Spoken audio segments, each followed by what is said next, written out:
India gate से चलते हुए नेताजी सुभाष चंद्र बोस जी की इस भव्य प्रतिमा को सलामी देना अत्यंत गौरव का विषय है। जय हिंद साथियों, मैं सत्य प्रकाश तिवारी आज इतिहास के इस व्लॉग में आपको इंडिया गेट और इसके सामने बनी इस छतरी या कैनोपी का इतिहास बताऊंगा, जिसमें इस समय नेताजी सुभाष चंद्र बोस की यह प्रतिमा शान से स्थापित है।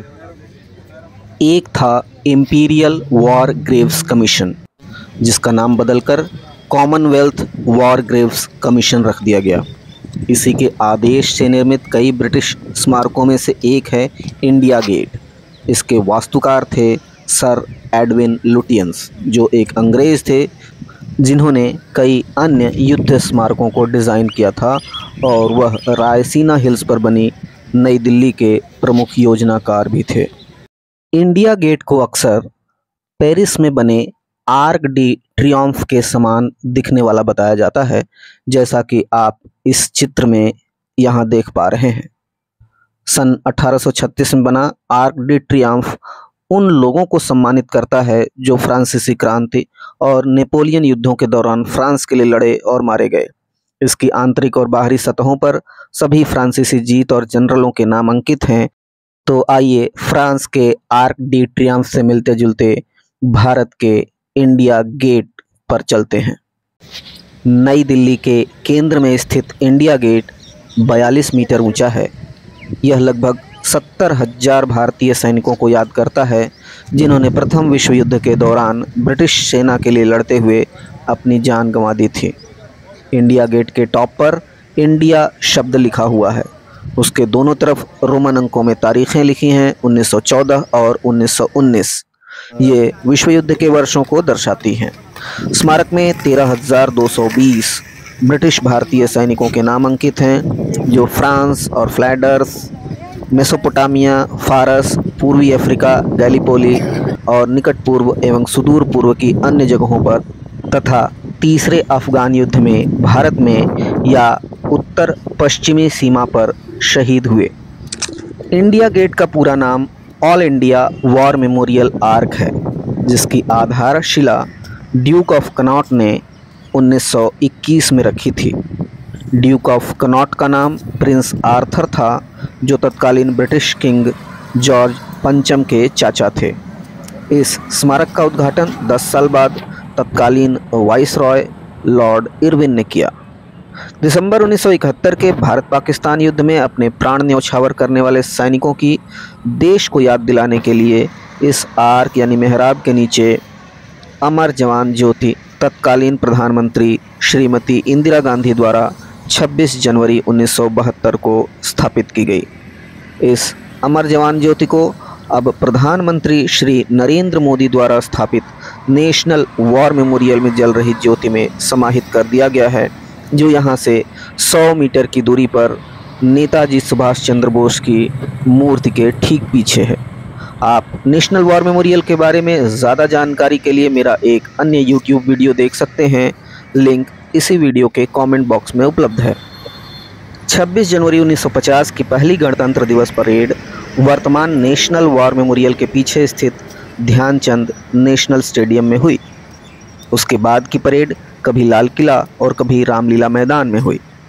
सन 1955 में राष्ट्रपति भवन से लेकर इंडिया गेट तक 3 किलोमीटर फैला किंग्स वे नए और भव्य रूप में बनकर तैयार हो चुका था। किंग्स वे का नाम बदलकर राजपथ कर दिया गया और थोड़ी दूर पर बने क्वींस वे का नाम रख दिया गया जनपथ। 1955 से अब तक गणतंत्र दिवस परेड इसी राजपथ पर होती आ रही है। 8 सितंबर 2022 को राजपथ का नाम बदलकर कर्तव्य पथ रख दिया गया। प्रधानमंत्री श्री नरेंद्र मोदी ने इंडिया गेट के पीछे की बनी छतरी के नीचे सुभाष चंद्र बोस जी की 125वीं जयंती पर उनकी होलोग्राम प्रतिमा का अनावरण 23 जनवरी 2022 को किया था। कुछ महीनों के बाद 8 सितंबर 2022 को नेताजी की 28 फीट ऊंची और 6 फीट चौड़ी काले रंग के ग्रेनाइट पत्थर से बनी प्रतिमा इस छतरी के नीचे स्थापित की गई। इस मूर्ति के मूर्तिकारों की टीम का नेतृत्व मूर्तिकार अरुण योगी राज ने किया।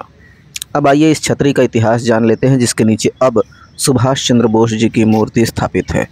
इस जगह पर 1938 में ब्रिटेन के महाराजा किंग जॉर्ज पंचम की एक मार्बल की मूर्ति की स्थापना तत्कालीन वाइसरॉय लॉर्ड लिनलिथगो द्वारा ब्रिटिश सम्राट के स्मारक के रूप में किया गया था। दरअसल सन 1910 में ब्रिटेन के राजा बने जॉर्ज पंचम की मृत्यु जनवरी 1936 में हो गई, जिसके बाद अनेक स्मारक बनाए गए और ब्रिटिश साम्राज्य के तहत विभिन्न शहरों में उनकी प्रतिमाएं लगाई गई। इसी क्रम में यहाँ इंडिया गेट के पास इस कैनोपी में जॉर्ज पंचम की मूर्ति लगी। 3 जनवरी 1943 की रात को भारत छोड़ो आंदोलन के दौरान कुछ भारतीय राष्ट्रीय कांग्रेस के नेताओं ने जॉर्ज पंचम की इस प्रतिमा पर चढ़ाई की, उसकी नाक तोड़ दी और उसे एक बड़े काले कपड़े से लपेट दिया, जिस पर लिखा था अत्याचारी को मौत। 13 अगस्त 1965 की सुबह एक नवगठित पार्टी के कुछ सदस्यों ने राजा जॉर्ज पंचम की मूर्ति को क्षतिग्रस्त कर दिया। इसके 3 साल बाद 1968 में किंग जॉर्ज की मूर्ति को इंडिया गेट से हटाकर उत्तर पश्चिमी दिल्ली के बुराड़ी के पास स्थित उसी कोरोनेशन पार्क में पहुंचा दिया गया, जहां 1911 में दिल्ली दरबार लगा था। 1968 में मूर्ति हटाने के बाद कुछ समय तक यह छत्र खाली रह गया, यह जताने के लिए कि यह राजा के अंत का प्रतीक है। इसके बाद काफ़ी वर्षों तक कानूनी दांव-पेंच में यह छतरी खाली रही। अब 2022 में यहाँ नेताजी की यह प्रतिमा किसी फिल्मी कहानी के सुखांत का एहसास कराती है। आशा है इतिहास विषय का यह वीडियो आपको पसंद आया होगा। जय हिंद, जय भारत।